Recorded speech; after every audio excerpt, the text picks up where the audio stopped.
terza edizione del premio letterario Città di Verona.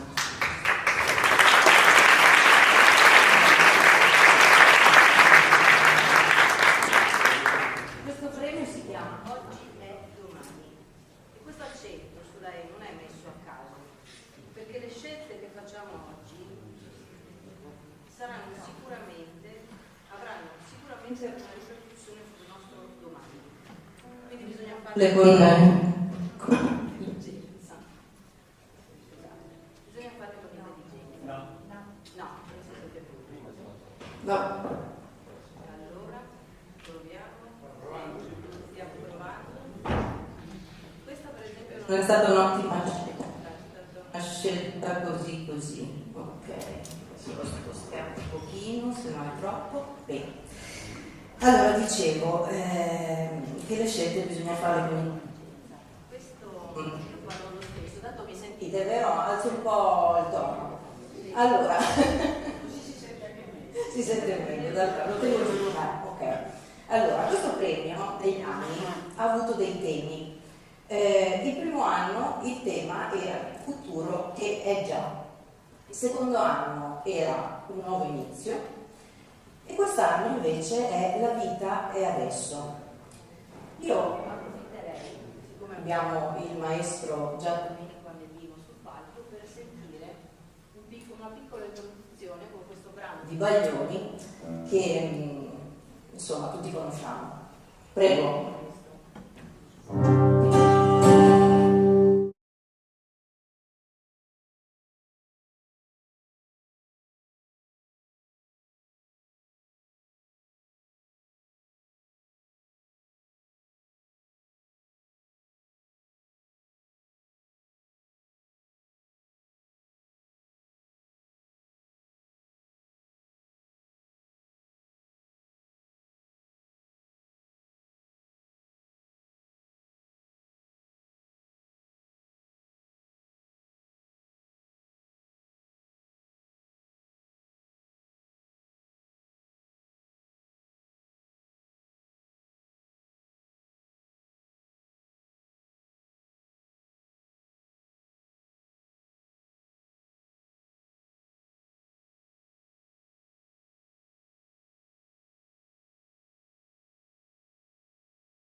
Proviamo con questo, meglio?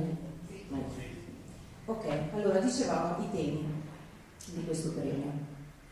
Io personalmente ne aggiungerei un altro, visto che abbiamo iniziato così bene col maestro, aggiungerei l'amicizia, perché il premio è iniziato in questi anni difficili. C'è stata la pandemia che ha lasciato questo senso di diffidenza verso il prossimo. Poi nel secondo anno è scoppiata una guerra, nel terzo anno ne è scoppiata un'altra. E insomma la guerra per antonomasia è diffidenza. Quindi io metterei questa parola amicizia all'interno di questa serata come se fossimo tutti amici. È vero che non ci conosciamo uno per uno, però siamo tutti amici della cultura e della letteratura. Per cui questo ci unisce in qualche modo ed è qualcosa che nessuna pandemia, nessuna guerra potrà mai toglierci. Quindi, tra amici, come se fossimo nel salotto di casa, proseguiamo, andiamo avanti, sentiremo ancora il maestro Giandomenico, avremo modo di parlare con lui più tardi e di ascoltarlo nuovamente. E adesso proseguo con dei ringraziamenti. Allora, ringraziamo le edizioni 03 e Artifices in collaborazione con Confartigianato e Imprese di Verona, perché sono gli ideatori di questo premio e questo premio c'è grazie a loro. Poi questo evento è patrocinato dalla Regione Veneto, rappresentata dal consigliere regionale Stefano Valdegamberi, che è qua con noi, la Camera di Commercio, Industria, Artigianato e Agricoltura di Verona, rappresentata dal vicepresidente il dottor Giandomenico Franchini, che è con noi anche lui, l'Accademia di Agricoltura, Scienze e Lettere di Verona, l'Università degli Studi di Verona, rappresentata dalla professoressa Chiara Milanese, che è anche la nostra giurata.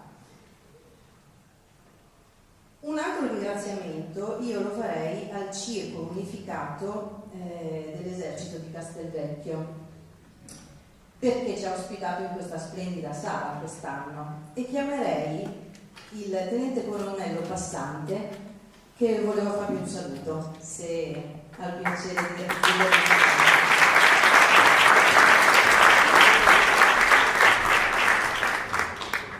Buonasera a tutti.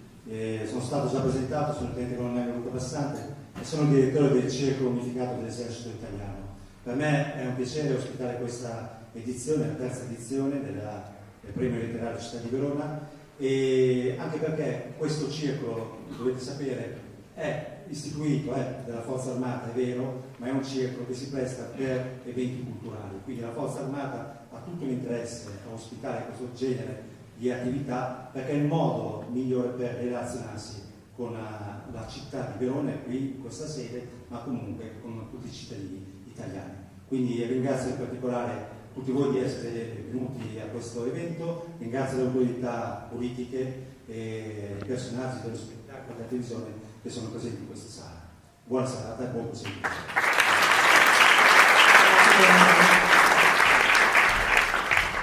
Io vorrei ringraziare altre due persone, così a caso, perché sono l'anima di questo premio.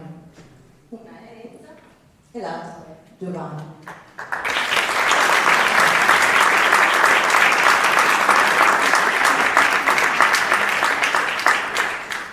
Allora Enza nella sua...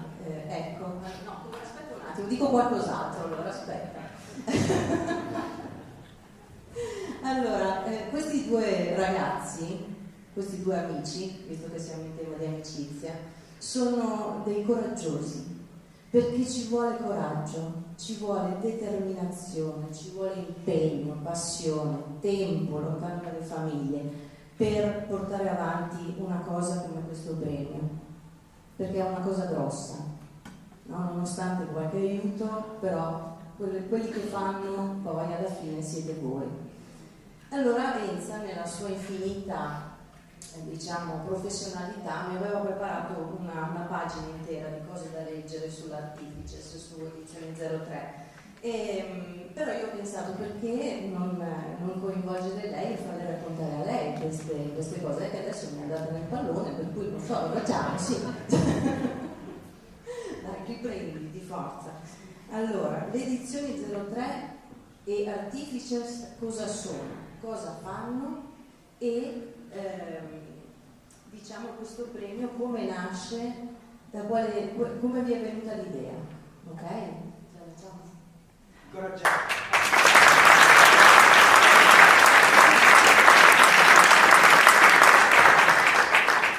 Buonasera a tutti. Artificers è nata nel 2016 sulla base di un'idea, perché noi italiani siamo creativi e noi dobbiamo fondare il nostro futuro sulle idee. Io e Giovanni ci siamo conosciuti nel 2014, Giovanni aveva un'azienda di stampa da 30 anni, io facevo l'architetto di professione, costruivo case e palazzi e la crisi del 2008 ha cambiato tutto sia nella mia vita che nella vita di Giovanni.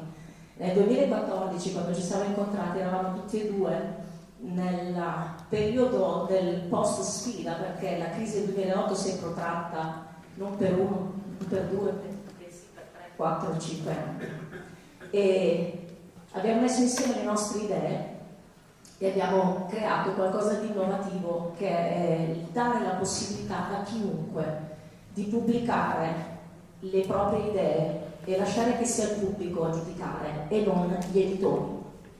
Quindi abbiamo aperto una casa editrice, Artificers, con Edizioni 03 come marchio, che era già nato nel 2003, grazie a Giovanni, che a quel tempo si autopubblicava, e abbiamo deciso che l'editore deve tornare a fare il suo mestiere, deve fare un passo indietro e mostrare i nuovi talenti, le nuove capacità, le nuove leve, i nuovi giovani, dare loro spazio, dare spazio anche ai meno giovani che magari hanno voluto dire qualcosa durante la loro vita e non ce l'hanno mai fatta perché magari gli editori blasonati li hanno scartati o non li hanno ritenuti degni di essere pubblicati. Noi abbiamo inventato il modo di pubblicare i libri a costo zero e questo ci sta permettendo dal 2014 a oggi di avere nel cassetto più di 400 titoli pubblicati per circa 200 autori nuovi o meno nuovi, dei quali siamo onorati di avere il dottor Mazza tra i nostri autori, il dottor Mazzina qui con noi, ci sono Adalberto Scelba che parlerà tra poco, perché il nostro modo di fare editoria è innovativo ed è piaciuto e sta piacendo tanto. E poi durante il Covid abbiamo detto dobbiamo fare qualcos'altro e abbiamo ideato il premio letterario grazie anche al segretario qui presente Gianfranco Iovino che dirà due parole tra poco.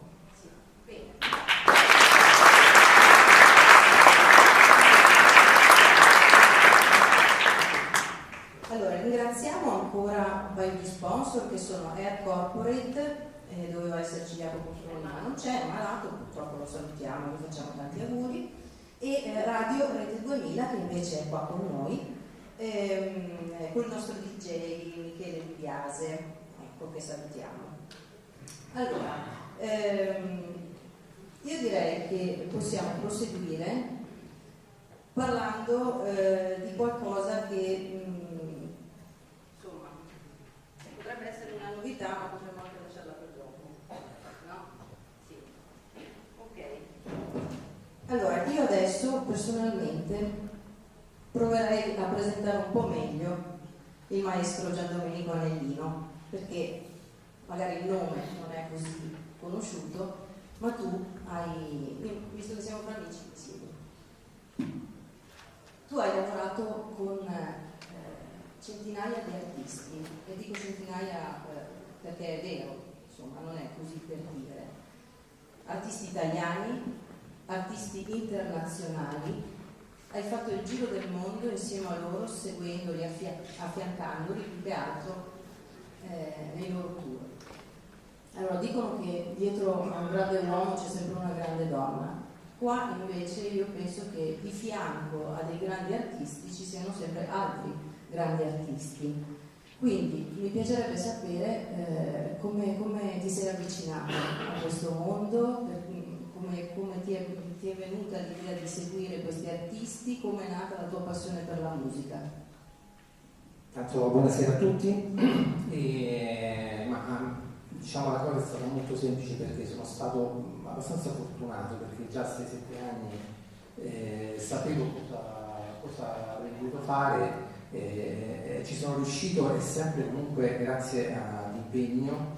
Ci vuole anche fortuna nella vita, perché comunque senza di quello non si va da nessuna parte, bisogna appunto crederci sempre e soprattutto veramente impegnarsi. Mi ricordo, studiavo 10-12 ore al giorno prima di poter intraprendere questa attività artistica, quindi ho fatto un conservatorio, e poi però ho pensato che la musica classica, che io adoro, non mi dava esattamente quelle soddisfazioni che io volevo, perché io volevo che la mia chitarra, il mio modo di suonare potesse essere affiancata appunto alla musica pop, al rock e quant'altro, e quindi ho cominciato ad andare in giro a chiedere a tanti artisti di ascoltarmi, ma ancora oggi vado a fare delle audizioni, perché quando mi dicono mandami un brano che preferisco, guarda, ascoltami, preferisco più che mi ascolti dal vivo, e quindi così è stato con Renato Zero, con Baglioni,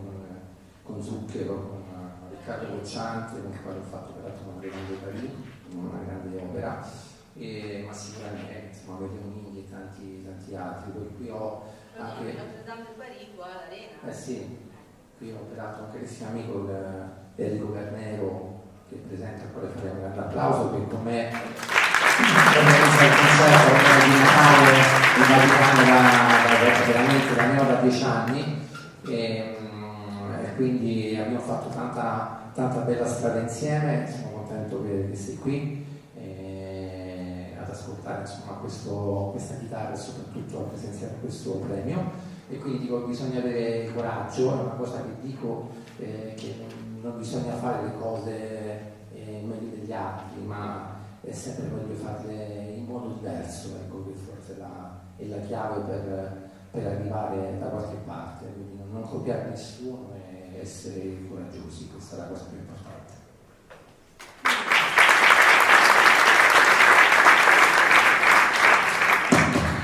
Al giorno d'oggi questi giovani ragazzi, no, vedendo tutti questi social, magari pensano che avvicinarsi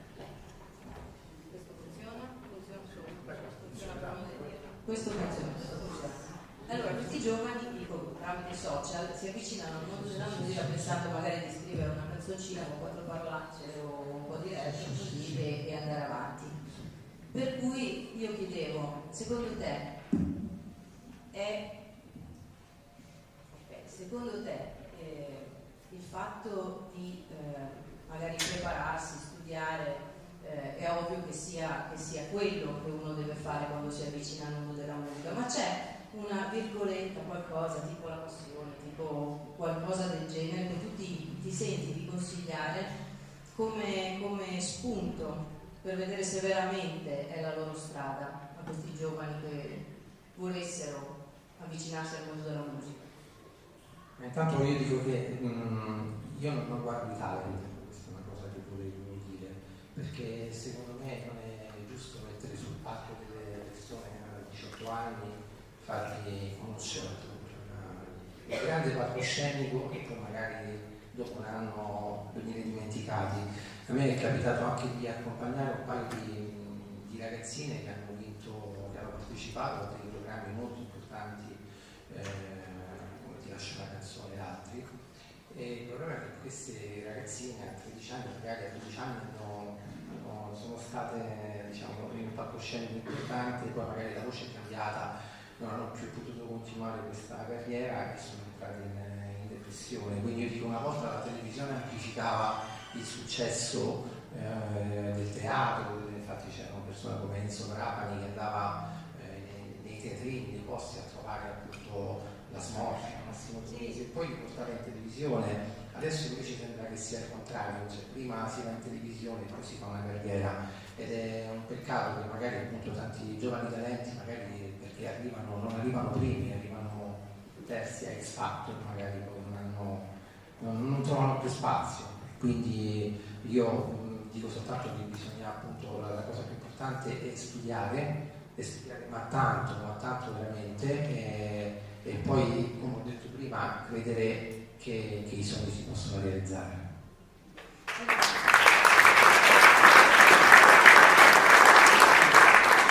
Oggi mi hai detto una frase che ti diceva il tuo maestro, la ripetiamo?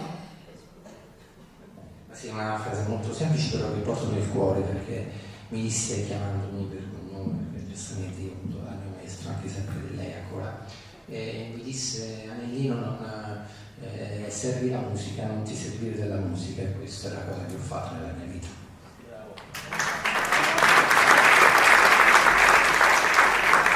Bene, adesso ci regali ancora qualcosa, no? Un medley di brani italiani, giusto? Per esempio pure una cosa che io faccio quando vado a suonare all'estero, perché la melodia italiana è sempre la più apprezzata. Io farei un applauso a questa nostra melodia, se siete d'accordo. Questa melodia che ho chiamato appunto le melodie che tutto il mondo ci piglia, che vorrei dedicare ad ognuno di voi.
fare ancora un piccolo ringraziamento, ti chiamo un attimo, perché lo sponsor radiofonico, vediamo se un microfono riusciamo a farlo funzionare, è partner di una bella iniziativa, no? Che riguarda la promozione di questi libri.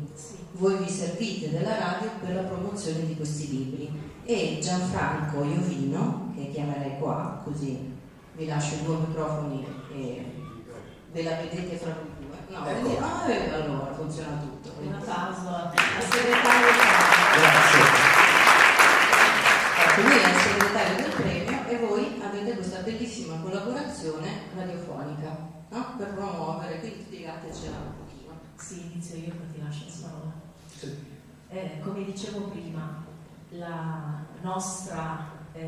nostro desiderio è permettere a chiunque di farsi conoscere, quindi noi facciamo un lavoro molto peculiare, molto attento anche all'affiancamento dell'autore da quando si espone al pubblico fino a quando poi cerca di farsi conoscere.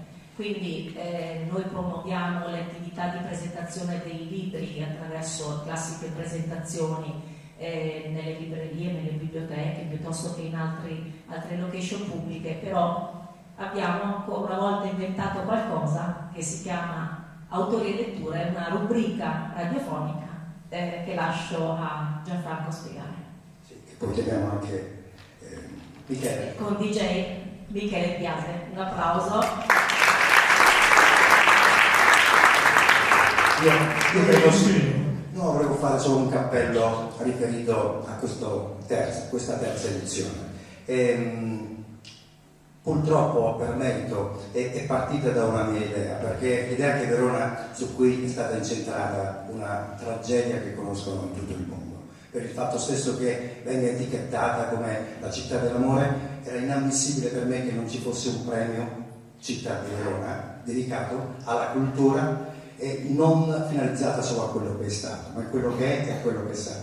Per cui il primo anno è stata un'ipotesi, abbiamo lanciato un'ipotesi, poi si è ripetuta lo scorso anno perché doveva essere una sorta di conferma oppure di resa definitiva e credo che adesso che siamo arrivati alla terza edizione sia una conferma. Una conferma è un'opportunità di continuare a dare visibilità a chi la scrittura ce l'ha nel cuore, un po' come la musica, e deve assolutamente permetterci di andare lontano nonostante siamo fermi con un proposto. E grazie all'edizione 03 che, come dico nel programma, non cercano talenti ma li costruiscono giorno per giorno, io devo dare un grande merito a Miki per la sua forza quotidiana, settimanale. Sono più di 2 anni che abbiamo... Il patrimonio ormai dura già da 4 anni. Noi abbiamo iniziato quasi in sordina, abbiamo fatto questo esperimento. Esa ha provato in questo oggi a capire qual è la differenza di quando si parla in radio, che non c'è pubblico davanti, e oggi mi sono ritrovato davanti questo meraviglioso pubblico che fatemi un applauso perché siete veramente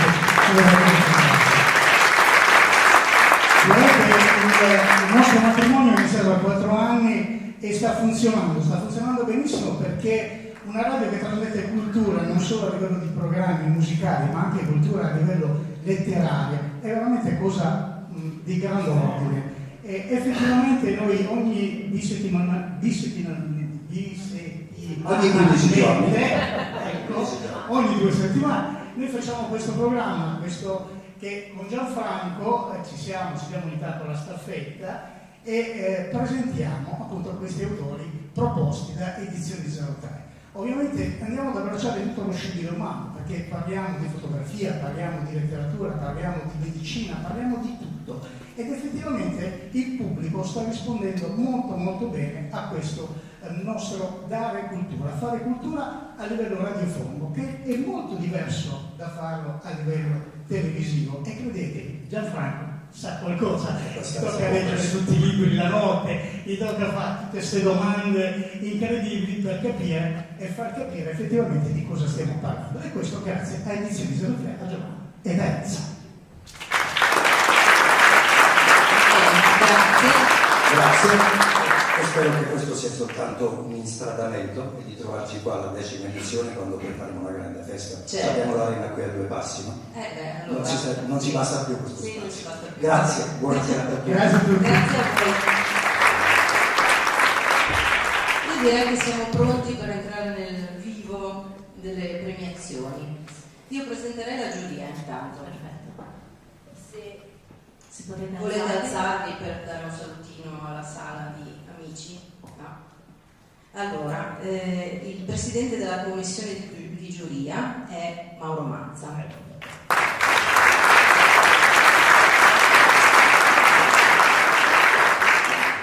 Abbiamo appena conosciuto il segretario, Gianfranco Iovino, giornalista. Allora, per la categoria poesia avremmo dovuto avere, ma non c'è purtroppo, Gualienti che è assente perché è in ospedale, quindi anche a lui facciamo tanto auguri.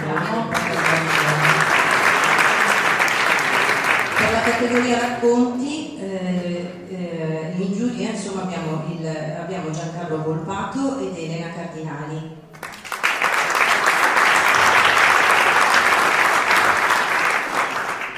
Categoria saggistica, Giuliano Ramazzina. Avremmo dovuto avere anche Riccardo Giumelli, ma non è presente anche lui per problemi di salute. Categoria saggistica, letteratura sportiva, Adalberto Scemma e Chiara Milanese.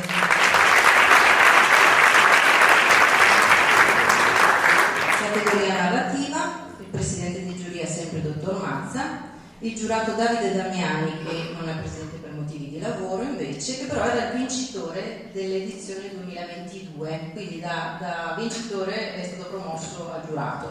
Esatto, ogni anno i vincitori della categoria narrativa vengono richiamati per essere i nuovi giurati della categoria dell'anno successivo. Benissimo, poi per la categoria opera dedicata a Verona e al Veneto, praticamente abbiamo tutti i giurati, tutti quanti hanno dato la loro preferenza. Io inizierei con la categoria poesia. Prego. E chiamerei Elena Cardinali sul palco. Grazie.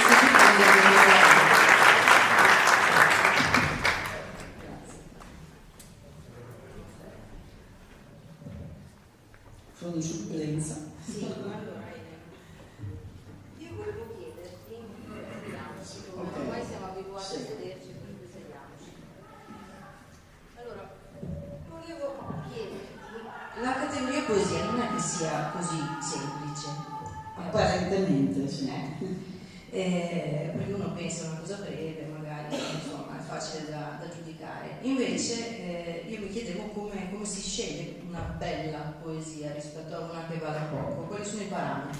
Sì, non è facilissimo. Innanzitutto la proprietà del linguaggio, chiaramente, e poi anche una proprietà formale, cioè ci deve essere anche una forma. Ogni poesia deve rappresentare un componimento armonico, è come la musica, quindi deve essere anche all'orecchio un componimento che fila, che suona bene. E poi ci deve essere anche una proprietà di contenuti coerentemente col tema che si vuole esprimere. Quindi sono tanti gli parametri, i tasselli che devono coordinarsi in maniera adeguata. E poi, soprattutto, come diceva anche il grande Dino Buzzati, la poesia la riconosci subito perché ti dà un'emozione, ti dà una scossa, ti dà una punta.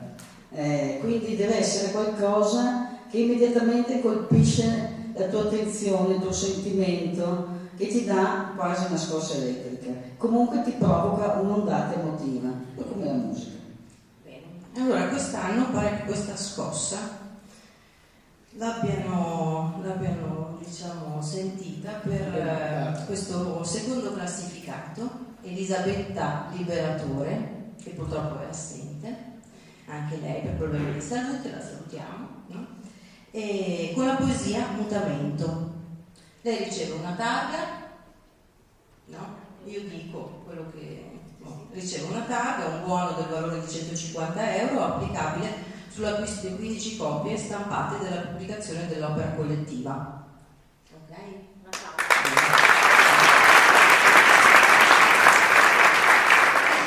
mentre il primo classificato ce l'abbiamo, giusto? Bene, eccolo qua.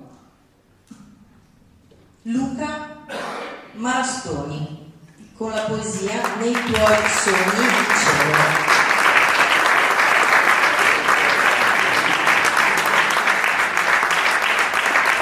Allora, Luca vince una casa e un buono del valore di 250 euro, applicabile sempre sull'acquisto di 25 copie di una pubblicazione. Potete girarvi da questa parte per una foto, un quadramento.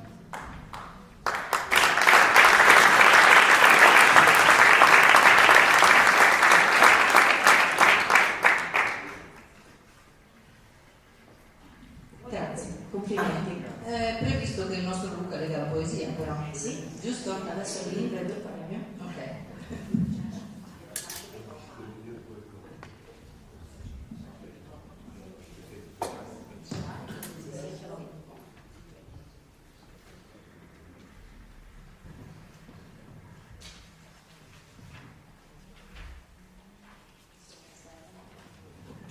No, non va su memoria perché è qualcosa che a me nasce molto distinto e nonostante ci sia molta esperienza alle spalle, ecco.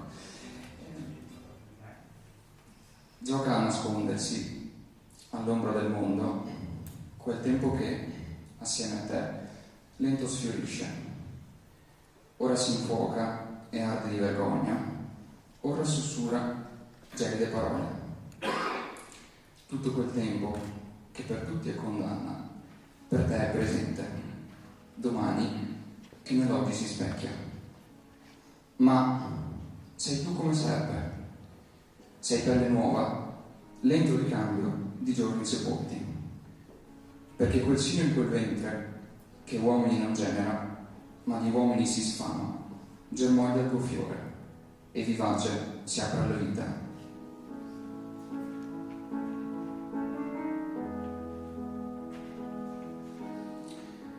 E allora nel grembo di stelle d'una notte d'amore lascia cullare libero il tuo sogno e sarà vera luce e rinascita sotto il tetto del cielo.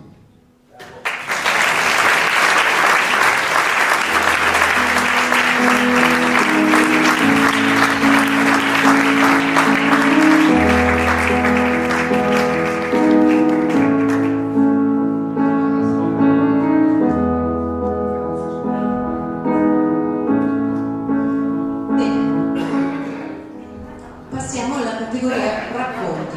Non aspetto di passare. Sì, bravo, stai qua ancora un attimo. Un attimo, poi passo il testimone. Sì, il testimone lo passiamo al professor Giancarlo Volpato.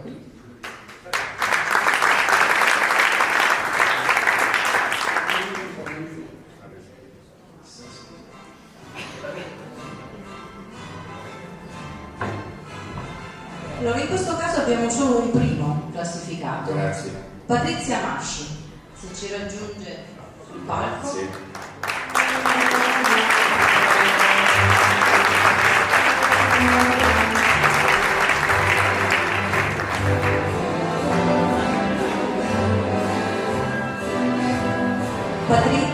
Patrizia Masci con il racconto Io sono qui. Allora, Patrizia vince una targa, un buono del valore di 250 euro, sempre applicabile sull'acquisto delle 25 copie della pubblicazione.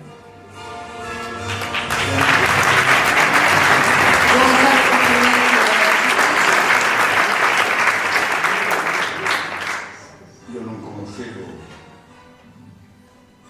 chi avesse scritto, questo mi pare ovvio, e confesso che quando io lessi questo racconto, che invito un po' tutti a leggere, perché penso che abbiano la possibilità di farlo, si accorgeranno che cosa significa ricordare con la mente.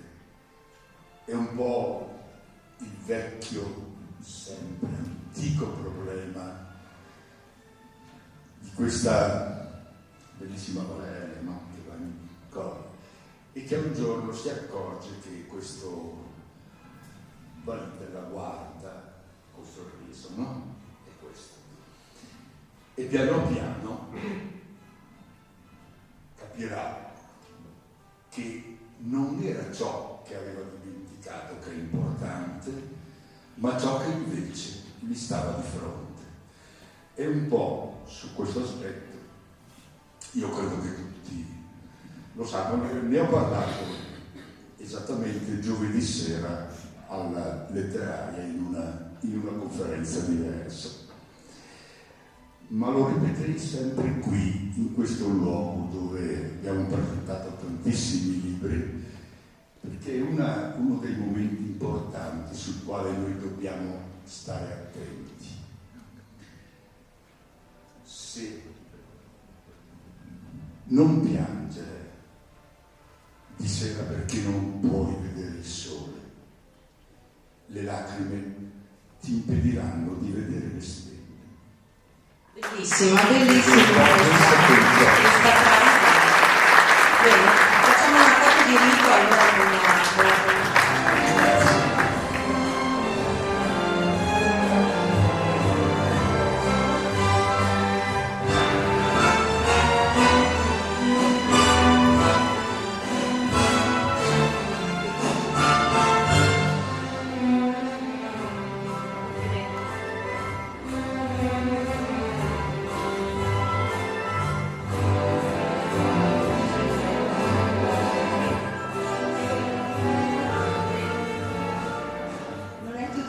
È solo una frase per lasciarla a voi. La vita è adesso, io sono qui, è il titolo del racconto. Ricordiamocelo perché il tempo passa, il tempo non è il passato, il tempo è presente, il tempo è il futuro. Noi adesso siamo qui, abbiamo il nostro tempo, abbiamo il nostro io presente, il tempo e la vita ci richiede la nostra presenza. Grazie.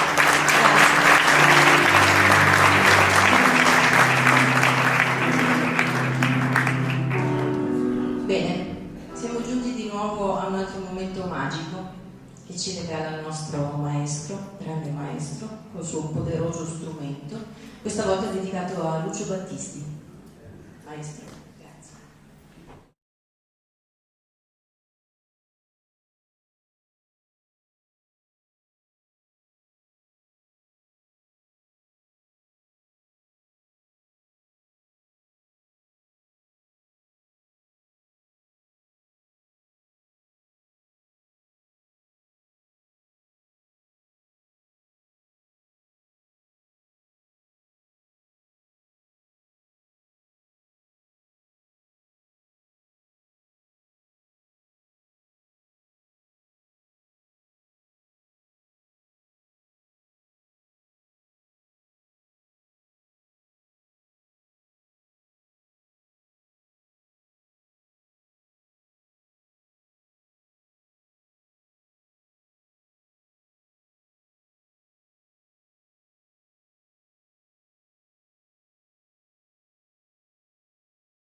Pronto? Sì.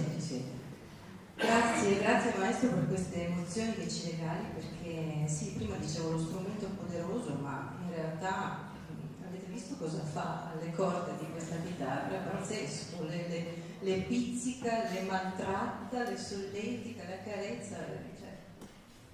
Volevo anche dedicare questo medley a un amico Roberto Dalla Valle, presidente della Storia Italiana. Grazie per essere venuto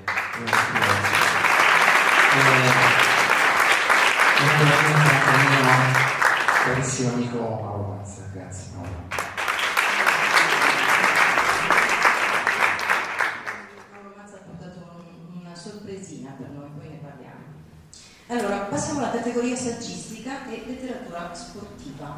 Questa è una categoria particolare perché dobbiamo dire qualcosina in più. Intanto appunto io voglio te, poi voglio Alberto Scemma, ho messo il fatto, e Carmina Mesi.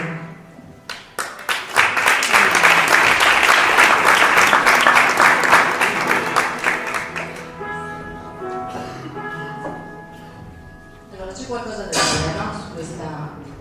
Su questa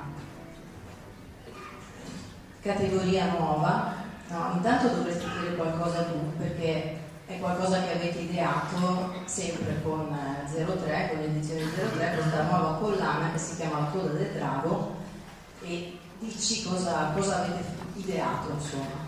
Noi abbiamo conosciuto 2 anni fa questo personaggio che ha una storia, ha una vita da raccontare, una vita di esperienze, una vita di successi. Ad Alberto Scemma, giornalista sportivo, che ci ha presentato un'idea che noi abbiamo abbracciato immediatamente, di creare una collana di letteratura sportiva che non esisteva, che a tutt'oggi non esiste in Italia, che potesse fornire al pubblico delle monografie, delle storie, dei racconti di storie vissute non solo di personaggi sportivi, ma soprattutto di personaggi sportivi sconosciuti che però hanno fatto la storia dello sport, o anche di allenatori che sono stati dietro a grandi campioni e altro. E in 2 anni abbiamo pubblicato 19 titoli, il 19esimo è uscito questo mese. Con questa collana La coda del drago io vorrei lasciare ad Alberto il perché è stata chiamata così, e da questa collana è nata una rivista di letteratura sportiva.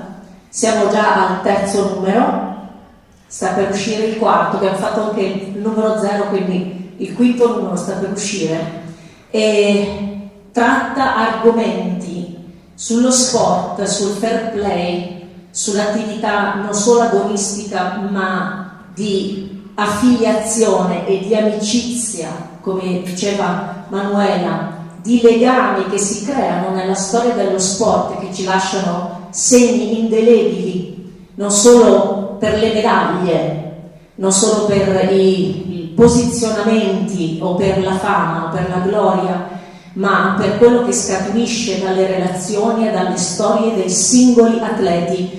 E c'è anche qui la professoressa Maria Monica Vanzi, che anche lei, io vorrei chiedere cortesemente di alzarsi in piedi, mi esco dalla scaletta un secondo, mi perdona,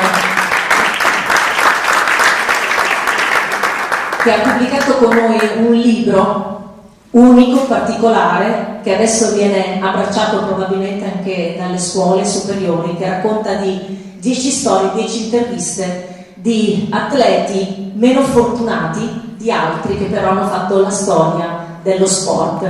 E il libro della professoressa si chiama Sport, Valori, Sogni, e niente, volevo ringraziarla perché ci ha onorato anche della sua presenza. E a questo proposito lascerei la parola perché è dovuto. Buonasera, sì, un passo avanti, anche 2, ma buonasera a tutti, grazie ovviamente per la vostra presenza. Il perché della coda del drago mi viene chiesto di spiegarlo, è un nome un po' surreale. In realtà l'idea mi è venuta vedendo il Giro d'Italia, vedendo il gruppo del Giro d'Italia, questo serpentone pieno di colori che ti passa in pochi attimi, tu cerchi di individuare il campione, c'era questo, però non hai mai la certezza. Alla fine c'è questo serpentone che ti appare come la coda del drago cinese, no? E che cosa vuol dire? Che in questo gruppo, di cui abbiamo intuito la presenza di qualche campione, c'erano anche dei personaggi che nello sport avevano un diritto a essere conosciuti, a essere ricordati. Allora questa collana ha una tipologia, cioè si occupa di personaggi elitari, il penultimo è stato il libro dedicato a Gianni Brera, prima ancora Gianni Mura, cioè personaggi che hanno fatto la storia della letteratura sportiva.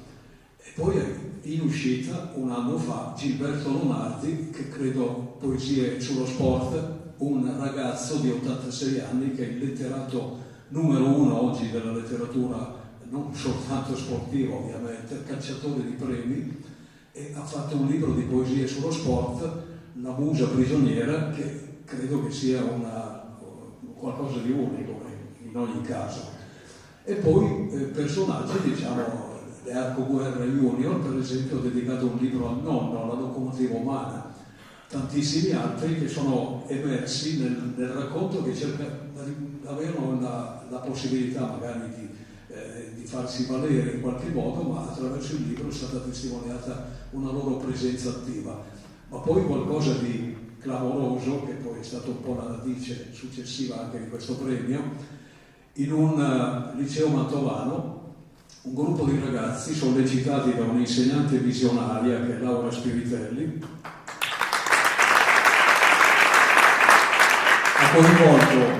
ha coinvolto il Ministero dell'Istruzione per un progetto visionario, ovviamente, un progetto di letteratura sportiva per i licei sportivi, con ci siamo accordati per dargli qualcosa di nuovo, di innovativo, i podcast.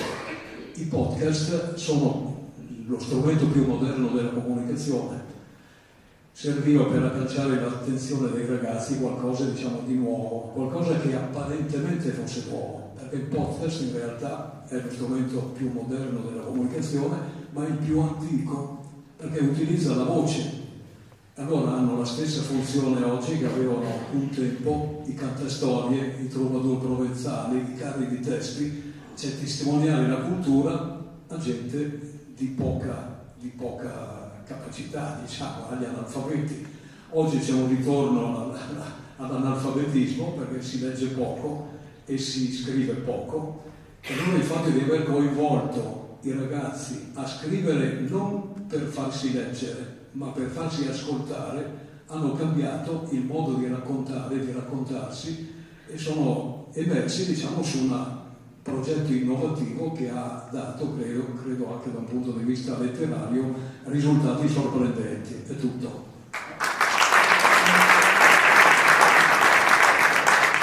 Io però farei una domanda, se posso, al professore, perché io mi chiedevo, allora, i ragazzi che ci sono qua, è ovvio che sono appassionati alla lettura, alla letteratura, ma anche dare un consiglio ai ragazzi che non ci sono, insomma, sarebbe inutile. Vedo qua tante persone, insomma, di una certa età, un po' più avanti dei giovani d'oggi. Che consiglio darebbe lei ai genitori dei ragazzi per farli appassionare alla lettura? Evitare gli stereotipi, prima di tutto, e cercare di agganciare la loro attenzione utilizzando strumenti nuovi. Ecco, per esempio, io ho citato il podcast, non vedo perché no. Io, per esempio, ho fatto conoscere ai ragazzi dei scrittori, ragazzi anche dell'università, perché insegno letteratura sportiva, scienze motorie qui a Verona, non sono andato dai licei, non conoscevano Arpino, non conoscevano Buzzati, non conoscevano Bianciardi, non conoscevano nessuno Vittorio Sereni. Umberto Sava era l'unico nome di personaggio della poesia che si era occupato di sport. Attraverso i podcast ho fatto conoscere in maniera innovativa, diciamo, queste figure, e adesso addirittura è nata una collana, i visionari, che sta su Spotify, sulle varie piattaforme dei podcast, e sta avendo, devo dire, un'attenzione che non mi sarei mai aspettato.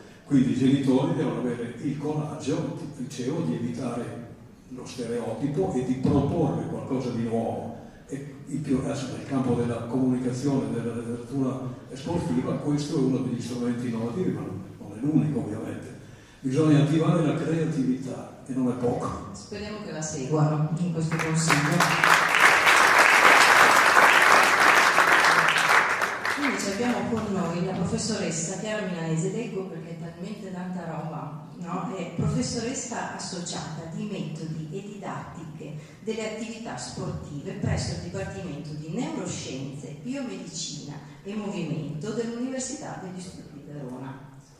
Ecco, questa sua attività coinvolge questi ragazzi anche per le Paralimpiadi, mi diceva.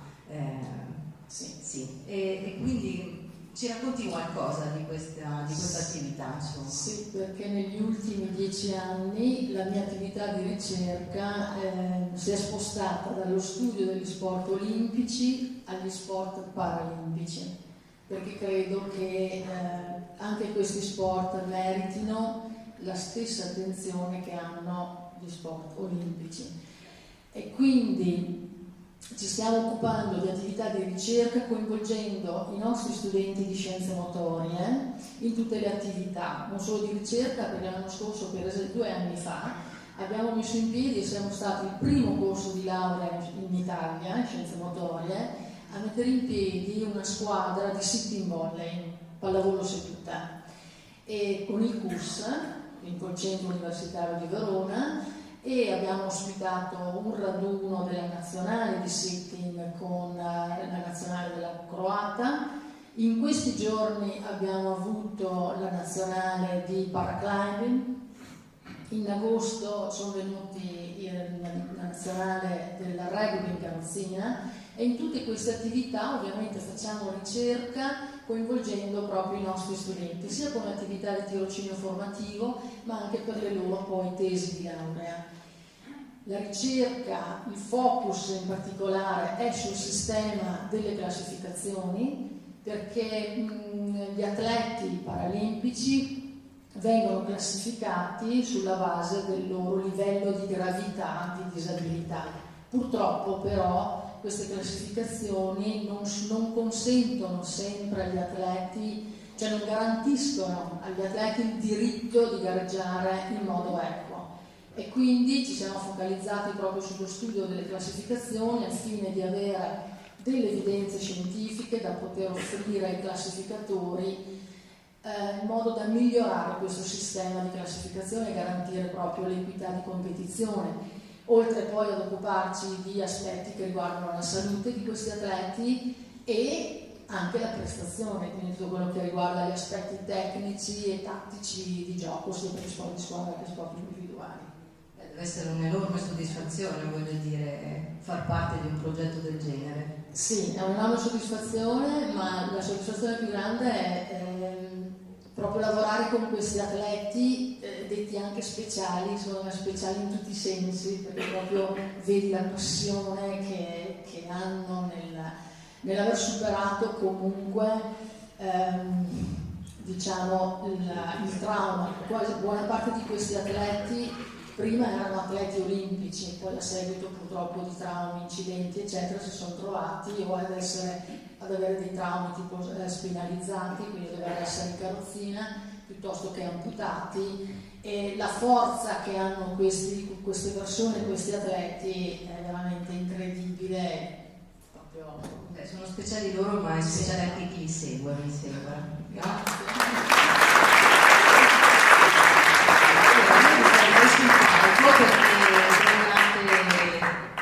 Possiamo farli premiare, giusto? Allora, terzo classificato per questa categoria, Francesco Rigatelli, che è uno studente della classe quarta, oggi quinta, no? Era la classe quarta, oggi quinta, del liceo scientifico Belfiore di Mantova.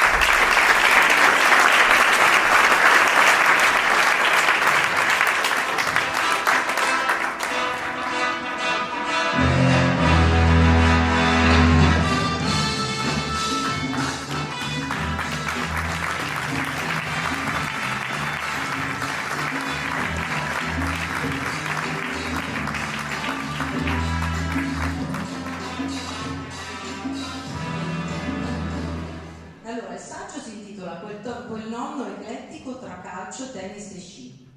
E non è Ecco. nonno, vero? Quindi facciamo i complimenti a nonno che ha spiegato il sacco. Francesco ha vinto il buono del valore di 100 euro, sempre applicabile al contratto di pubblicazione dell'opera collettiva. Il secondo classificato invece è una ragazza, Giuliana Beretta, studente del secondo anno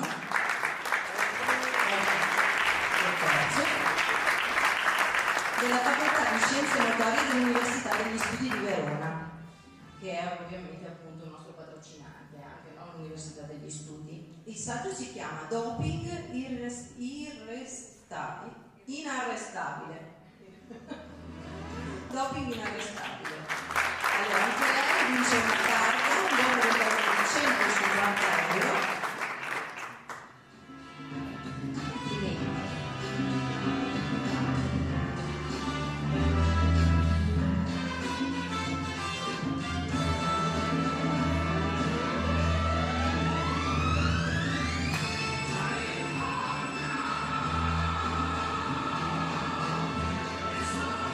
Complimenti, Giada. Il primo classificato è Vittoria Gogna, altra studentessa della classe, oggi quinta, liceo scientifico Belfiore di Mantova. Il saggio si intitola Il nonno che correva con la locomotiva umana. Vince una targa, un buono del valore di 250 euro, sempre applicabili alla pubblicazione.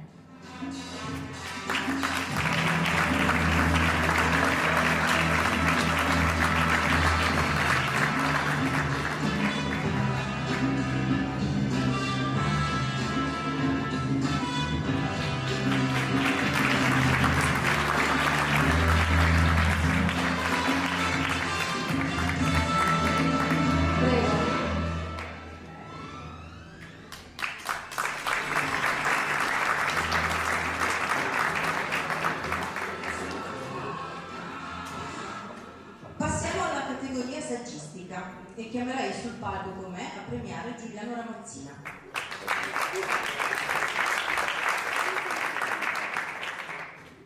Giuliano è un giornalista di lungo corso, 40 anni al Resto del Carlino, quanti? 43 anni al Resto del Carlino. Giornalista, saggista, lo conoscete credo tutti, quindi cosa dire? Più qualificato di te, pochi altri insomma per giudicare, no? Sì. Senti, mi risulta che ci sia qualcosa da dire. Sì. Volevo dire che la saggistica è la parte più difficile, perché abbiamo assistito adesso a dei settori più popolari come lo sport, come la narrativa, e la saggistica ha sempre dei problemi, sia per quanto riguarda il fatto di essere intelligibili su certi argomenti, sia per il fatto delle vendite, è un settore di nicchia. Però io lo difendo questo, perché c'è bisogno di gente che scriva anche, non dico in maniera complicata, ma di argomenti che sono anche abbastanza complicati, come per esempio questo libro che a me è piaciuto e che Il filo delle storie che credo meriti.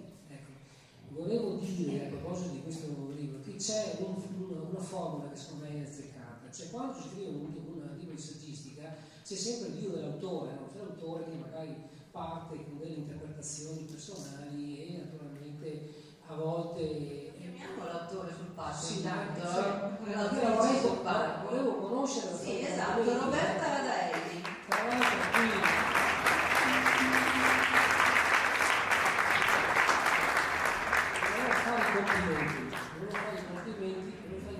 Volevo conoscerla anche perché qui siamo anche in argomenti, posso aggiungere, siamo in argomenti di economia che sono assolutamente di grande attualità. Io come giornalista ho sempre privilegiato l'attualità. Santo Dio, bisogna parlare anche di attualità, quindi per esempio la sostenibilità, siamo nel periodo, infatti adesso volevo farti subito una domanda, ti rubo un po', devo fare una domanda, cioè qui siamo nel periodo dei cambiamenti climatici, siamo sconvolti da tutte queste cose, no? Che stanno succedendo, e tu qui affronti un tema della sostenibilità delle imprese, partendo soprattutto da un comparto, quello di Como, no? Del filo di seta, che è un comparto che è un'eccellenza. Ecco, ti faccio subito questa domanda a proposito dell'umanità che va salvata, no? C'è questo tema. Cosa ne pensi di quello che dice il Papa? Lo sai cosa dice il Papa su questa cosa qua? Per lui è una cosa assolutamente fondamentale. Cosa ne pensi? Allora, innanzitutto la ringrazio anche chi ha organizzato questo premio. Io non sono di Verona, e quindi essere premiata su questo palco è un grandissimo onore. Infatti io vengo dalla provincia di Como. E allora, ringrazio anche lei per le bellissime parole, perché non me le aspettavo. Allora, in realtà io non mi permetto di aggiungere nulla all'enciclica del Santo Padre, anzi, adesso ci sarà un'ulteriore aggiunta, se voleva fare un'ulteriore aggiunta. Io ritengo che la parola sostenibilità ha perso completamente il suo valore, il suo significato, e la mia idea attraverso quest'opera era cercare di provare a dare un ulteriore valore. In che modo? Raccontando storie vere, quindi impreziosendola di realtà che in realtà sono vere, di pratiche, di best practice, cioè di buone pratiche. Io parto dal mio territorio, che ho conosciuto tramite una tesi di ricerca magistrale, e da lì è iniziato questo amore per il settore del tessile, che in realtà non conoscevo, è stato tutto un amore tramite la tesi, e da lì è nato anche un progetto social che si chiama Vedi Como, e diciamo che il saggio è il travaso nel libro di questo progetto. Io è questo che... Si voleva aggiungere. È quello che cioè, innanzitutto anche per la capacità di sviluppare questo tema, che secondo me a questo punto non è assolutamente di nicchia, come dicevo prima, ma meriterebbe di essere letto, veramente essere diffuso. E volevo chiederti anche volevo dirti che mi è piaciuto molto le esistono, cioè il fatto di coinvolgere, no, direttamente, coinvolgere direttamente gli imprenditori e gli addetti ai lavori. Sì, io non volevo parlare in prima persona. Un coro, cioè sempre il coro in questo caso, che diventa molto importante. Sì, io non volevo parlare assolutamente in prima persona, perché il tema è talmente delicato, è talmente proprio anche il punto oggi è domani, le nostre scelte sono già domani. Volevo far parlare appunto gli addetti ai lavori, che non sono solamente dell'industria tessile, non sono solamente di Como, ma sono rappresentanti dalla cultura all'arte, alla religione, perché c'è anche il cardinale, che spaziano dal territorio di Como a quello nazionale, addirittura internazionale, con alcuni conosco di Castro, eccetera. E sì, io ho preferito far parlare loro in modo tale che il lettore, leggendo, potesse interagire direttamente con loro e potessi lui stesso, una volta letto, speriamo, farsi una sua idea di cos'è la sostenibilità. Ovviamente al termine tiro un po' le somme, quindi penso di dare quella che è la mia definizione di sostenibilità, però alla fine.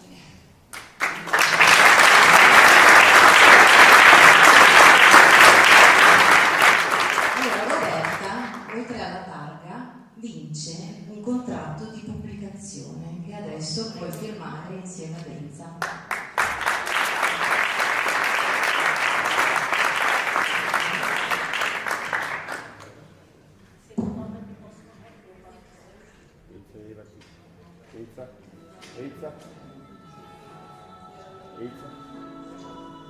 Intanto salutiamo Giuliano Ramazzina, grazie.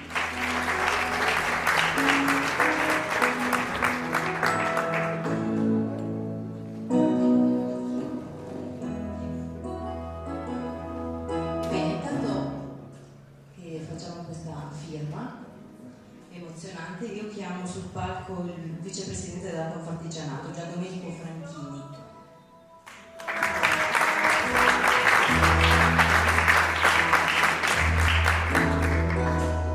Deve salutare a breve, quindi cerchiamo di sveltire la pratica.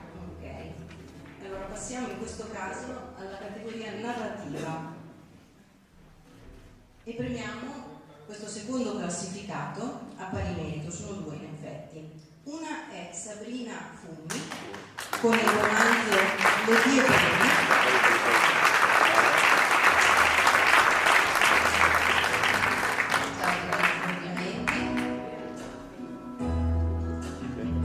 Sabrina dice prego,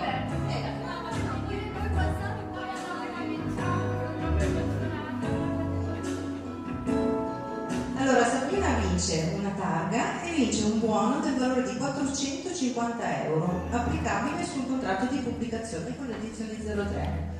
Complimenti.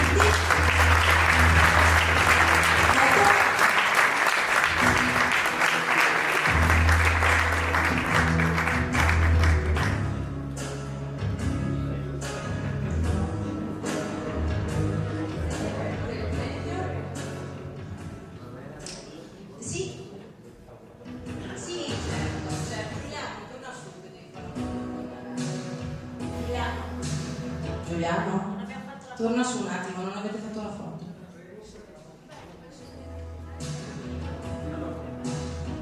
Scusate.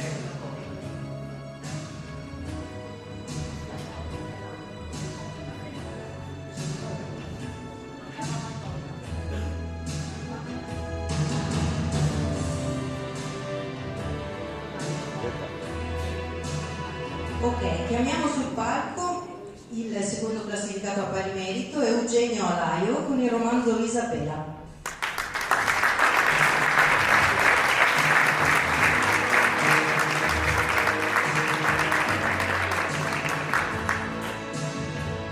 Anche lui vince una targa, un buono del valore di 450 euro, applicabile sempre a un contratto di pubblicazione dell'opera con edizioni 03.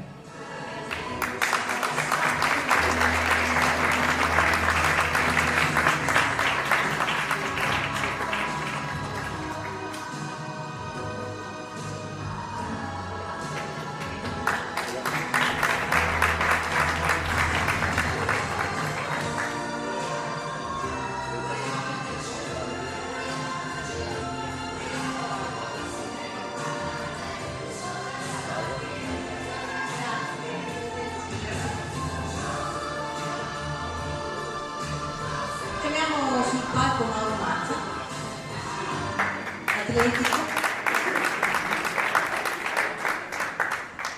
giornalista, direttore di Rai 1, del TG2 di Rai Sport, nonché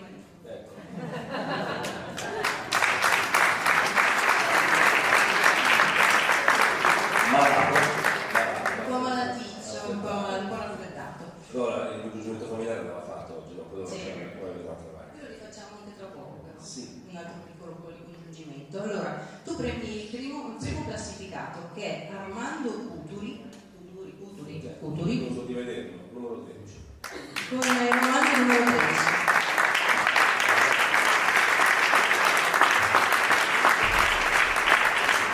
Ci siamo trovati d'accordo con gli altri giurati del valore della terra, diciamo, ma c'è un valore aggiunto, c'è.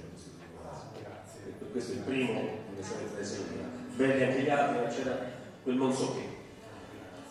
Complimenti a lei. Allora, Armando vince sempre una targa e un contratto di pubblicazione con l'edizione 03. Allora, dovete firmare il contratto.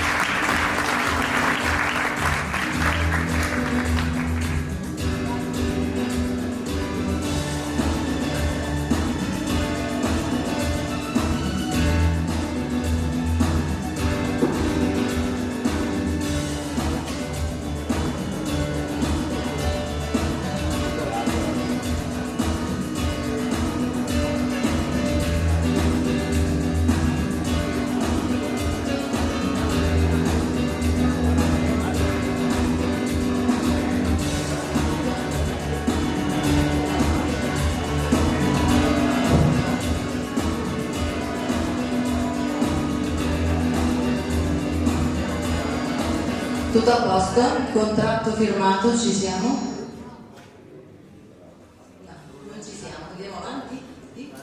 No.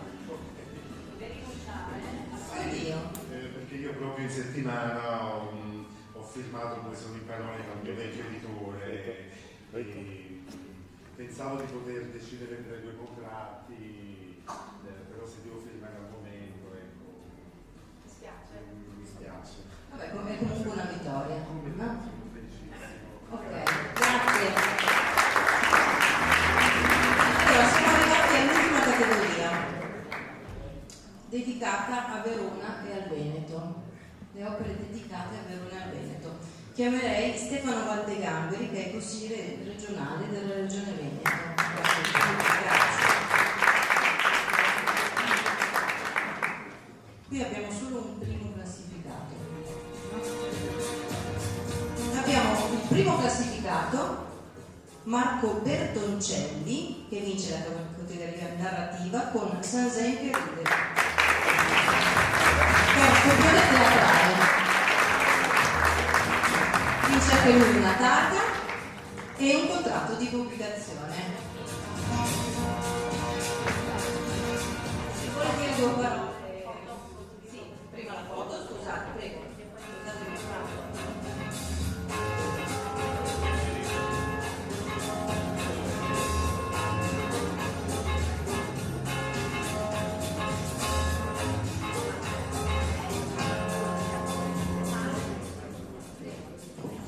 Buonasera a tutti, comunque è un grande piacere, è già la seconda edizione che vengo invitato ed è sempre un grande piacere, anche perché anche il mio editore, la terza volta, oh mio Dio, passano gli anni in fretta, mi rimprovera il mio editore perché anch'io scrivo, non sono da premi, però qualcosina mi diletto a scrivere e sempre scrivere un libro oggi, cioè, si parla spesso, soprattutto nei confronti dei giovani, questa emergenza educativa di questi giorni, i dibattiti che ricorrono, eccetera. Io credo che il libro sia uno strumento per educare, ma scrivere il libro, perché chi scrive un libro cosa fa? Deve concentrarsi sicuramente, sviluppa il ragionamento, mette insieme le idee, assembla le cose, lavora con la fantasia, cioè crea un qualcosa che aiuta la mente a ragionare, a pensare, a sognare. Oggi qual è il problema?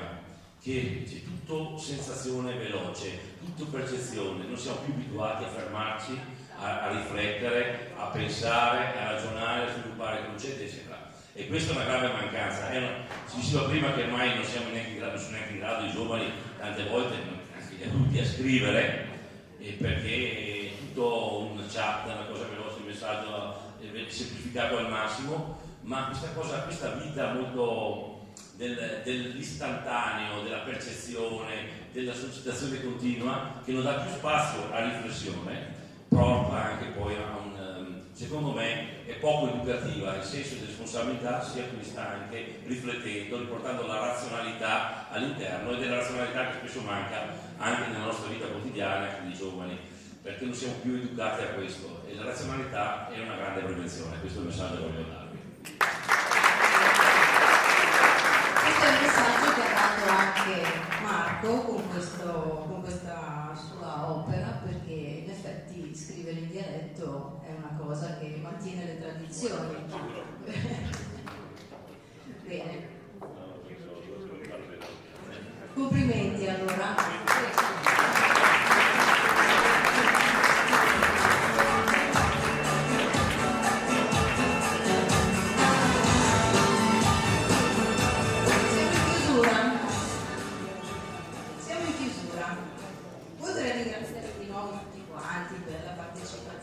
Così io vi avevo promesso una sorpresina.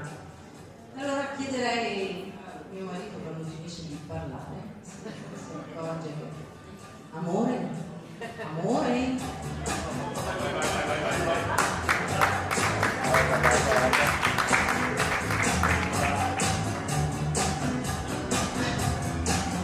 allora quest'uomo che ha fatto tutto quello che dicevamo prima è stato nominato ultimamente commissario straordinario per la Bookmesse di Francoforte, che avrà ospite d'onore l'Italia nel 2024. È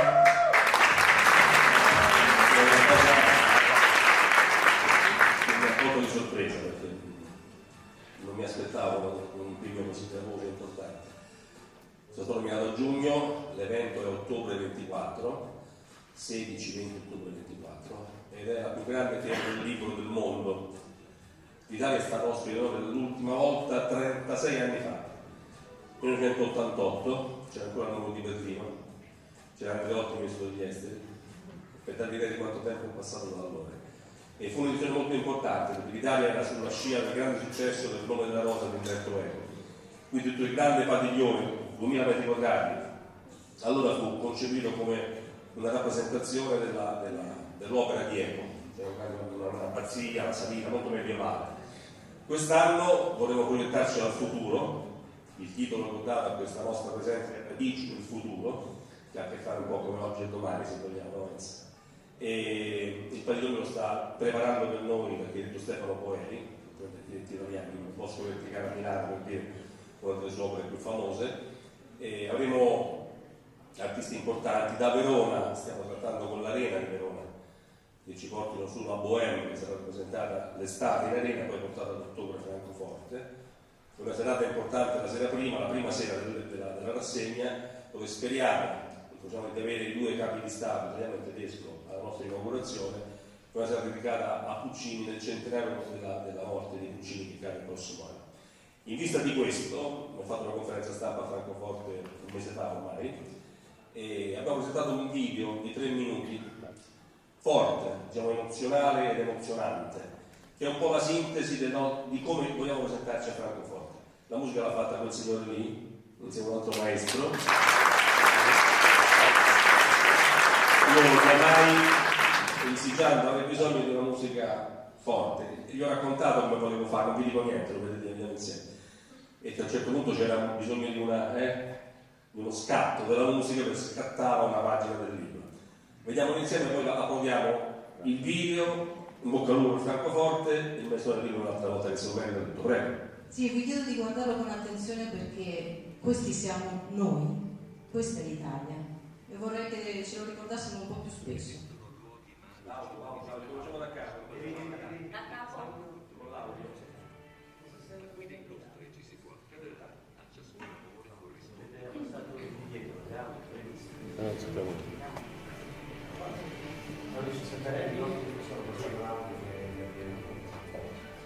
Sulle spalle di giganti siamo cresciuti.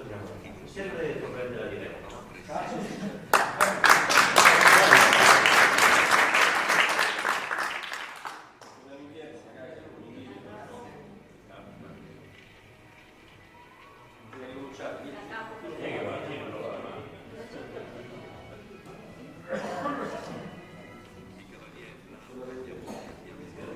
Salito e sceso milioni di scale senza perdere fiato, ma come se un destriero cavalchiamo il cambiamento, sospinti in eterno da creativo fermento.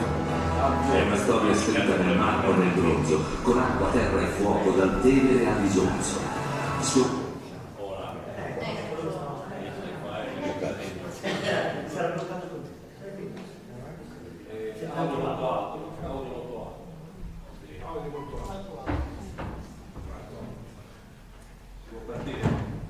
Bisogna arrivare lì un secondo solo.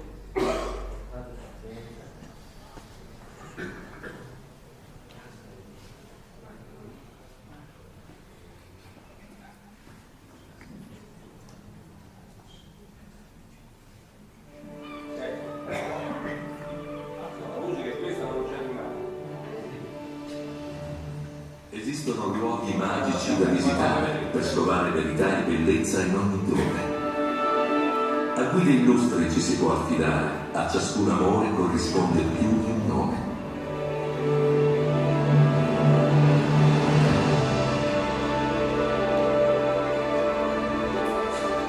Sulle spalle di giganti siamo cresciuti, in un viaggio che racchiude la nostra essenza. Perché fatti non fummo a vivere come bruti, ma per seguir virtù e conoscenza.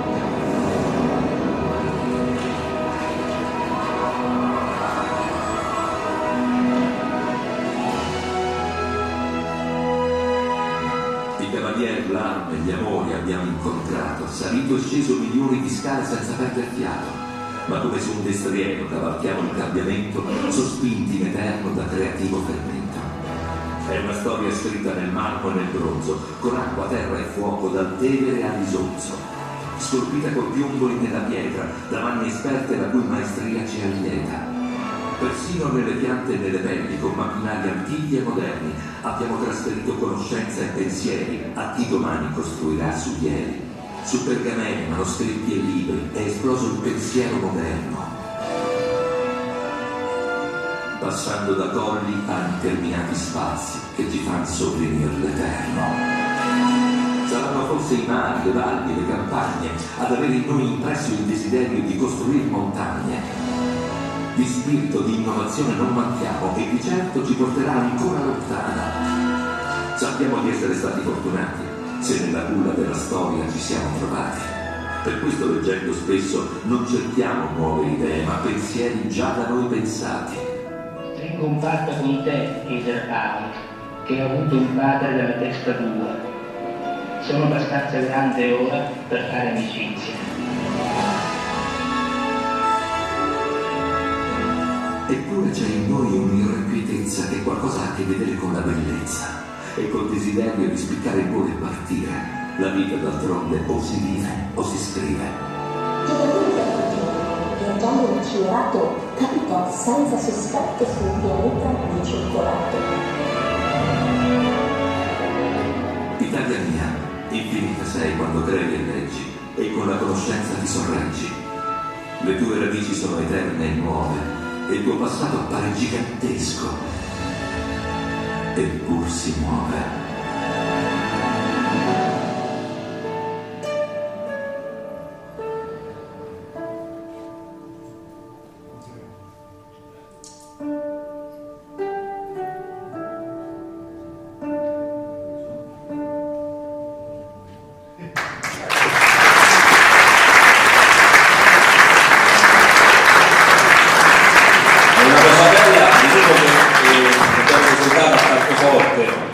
Alla stampa internazionale, ha colpito positivamente tutti. In Italia è la prima volta che viene proiettata, la prossima volta sarà alla Fiera del Libro di Roma il 6 dicembre, più liberi, un incontro ad hoc in cui presentiamo la nostra presenza a Francoforte e questo video in particolare.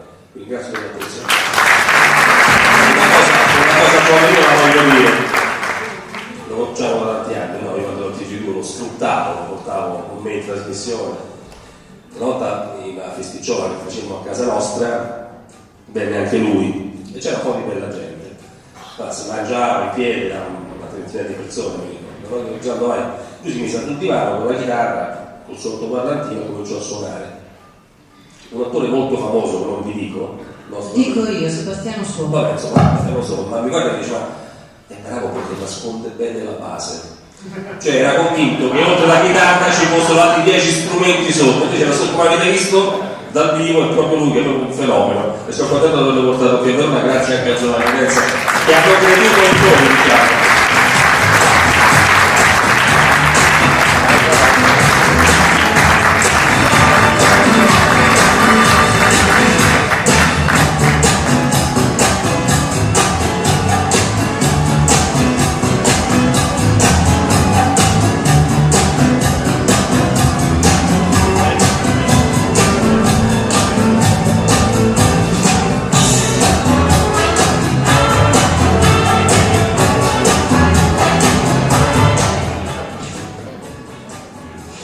Allora, siamo arrivati alla fine.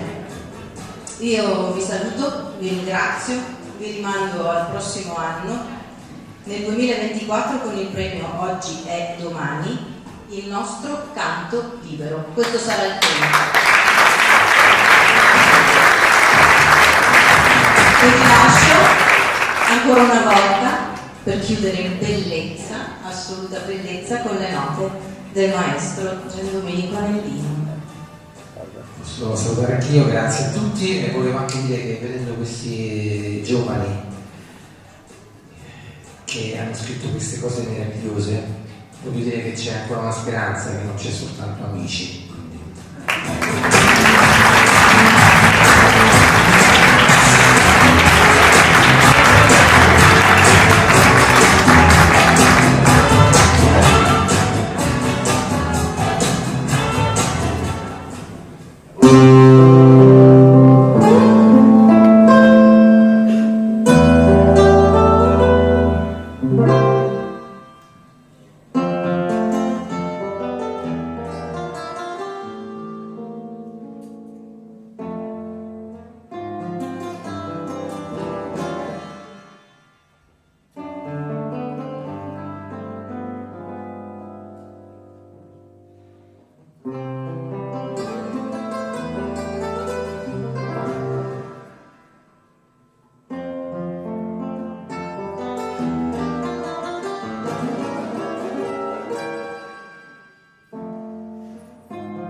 Autori e letture, una produzione di Rete 2000 Web in collaborazione con Edizioni 03 ha presentato. Sì, io devo chiedere per cortesia ai premiati e ai giurati di venire sul palco per fare la foto di rito, tutti insieme. Giurati e vincitori, cortesia sul palco, giurati e vincitori. Sì, per favore trattenetevi perché c'è un brindisi tutti insieme, c'è un